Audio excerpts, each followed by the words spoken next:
دعائے حزب البحر سید ابوالحسن شاذلی رحمۃ اللہ علیہ سے منسوب ہے۔ سید ابوالحسن شاذلی بہت بڑے اللہ کے ولی اور بزرگ گزرے ہیں۔ سفر حج پر جا رہے تھے، راستے میں طوفان آیا اور کشتی کو طوفان نے گھیر لیا۔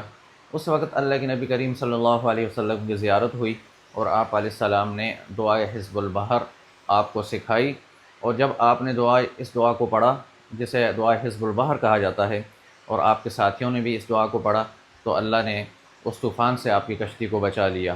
اس کے بعد سے بزرگوں میں یہ دعا بہت مشہور ہے۔ 27 رمضان المبارک کو رات کو اس دعا کی زکوٰۃ ادا کی جاتی ہے۔ آج 27 رمضان المبارک کی رات ہے ہمارے ہاں پاکستان میں، اور انشاءاللہ آج کی رات میں ہم نے لائیو رقیہ بھی پڑھنا ہے حزب البحر کا، اور اس کے ساتھ ساتھ حزب البحر کی اجازت بھی دینی ہے۔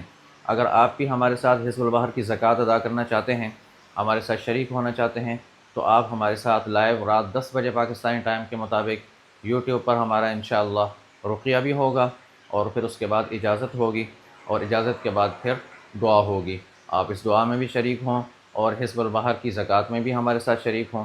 3 مرتبہ حزب البحر رات کو پڑھنی ہوگی جو احباب زکوٰۃ ادا کرنا چاہتے ہیں۔ دعائے حزب البحر کے نام سے آپ گوگل پہ سرچ کریں، آپ کو اس کا PDF مل جائے گا، وہ آپ اس دعا کو پڑھیں 3 مرتبہ، عشاء سے لے کے صبح تک آپ نے 3 مرتبہ پڑھنی ہے، اور اس کے ساتھ آپ ہمارے لائیو رقیہ میں شریک ہوں رات 10 بجے، اور آخر میں دعا میں بھی شریک ہوں۔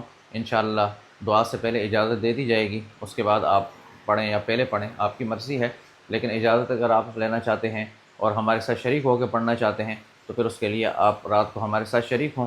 انشاءاللہ آپ کو جو اس کے جو ثمرات ہیں، اس کی جو برکتیں ہیں، اس کے جو انوارات ہیں، اور اس سے جو آپ نے بعد میں جا کے اپنی ضرورت کے لیے، اپنے مقاصد کے لیے اس دعا کو پڑھنا ہے اور اس سے استفادہ کرنا ہے، تو انشاءاللہ اس میں آپ کو خوب مدد ملے گی۔